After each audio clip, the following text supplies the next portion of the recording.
जज्बा जब कुछ कर गुजरने का हो तो फिर कोई भी परेशानी आपके बीच में बाधा नहीं बन सकती है। ऐसे ही सक्सेस स्टोरी आज हम आपको बताएंगे कि मुंगेर जिला के रहने वाला एक मामूली सा युवक जिसके पास आगे की पढ़ाई के लिए पैसे नहीं थे, उनके गुरुजन द्वारा कुछ पैसों की व्यवस्था की गई और आज वो इस मुकाम पे पहुंच चुके हैं पढ़ के कि आज कई सारे बड़े अधिकारी उनके साथ बैठते हैं।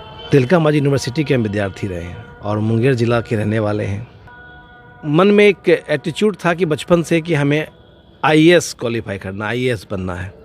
तो एक बार मैंने अपने गुरुदेव से ऐसे ही कहा कि सर इसके लिए तो बहुत पैसा लगता है और हमारे पास इतना पैसा है नहीं, हमारे पिताजी सिंपल एक क्लर्क।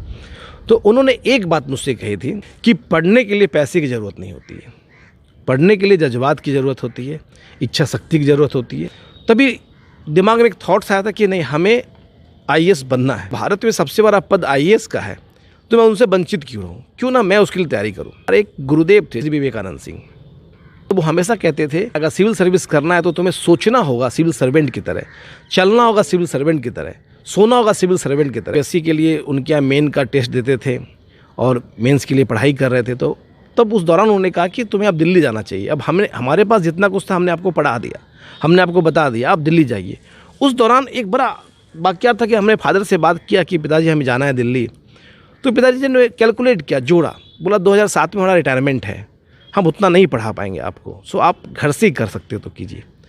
निराशा हुई तो सिविल सर्विस करने के लिए हमें दिल्ली आने का बड़ा शौक़ था, बहुत मन था। हमने एक दिन निर्णय लिया और सामान पैक करना शुरू किया, बट हम अनसक्सेस हो गए, जा नहीं पाए। बाद में हमारे जो गुरुदेव थे श्री विवेकानंद सिंह जी, वो हमारे घर आए, हमारे पापा से मिले, पिताजी को उन्होंने बताया, समझाया। अंत में उन्होंने एक आश्वासन दिया कि जब भी पैसे की ज़रूरत होगी हम सब चंदा करके विजय सौरभ को देंगे, सौरभ पढ़ेगा। हमारे पिताजी की खासियत है कि वो कभी ना नेगेटिव बात नहीं करते, वो हमेशा पॉजिटिव बात करते। उन्होंने कहा तुम जाओ पढ़ने के लिए, बट एक बात याद रखना, वो हमेशा इस बात से डरते थे कि जो बच्चे वही पूंजी है, तो ऐसा नहीं कि दिल्ली में जाएंगे तो वो भटक जाए या ना सक्सेस मिले। आईएएस बहुत बड़ी कहानी, बहुत बड़ी स्टोरी होती है कि अगर वो सफल नहीं हो पाएगा तो सुसाइड ना कर ले, कुछ ऐसा फ्रस्ट्रेटेड ना हो जाए, पागल ना हो जाए।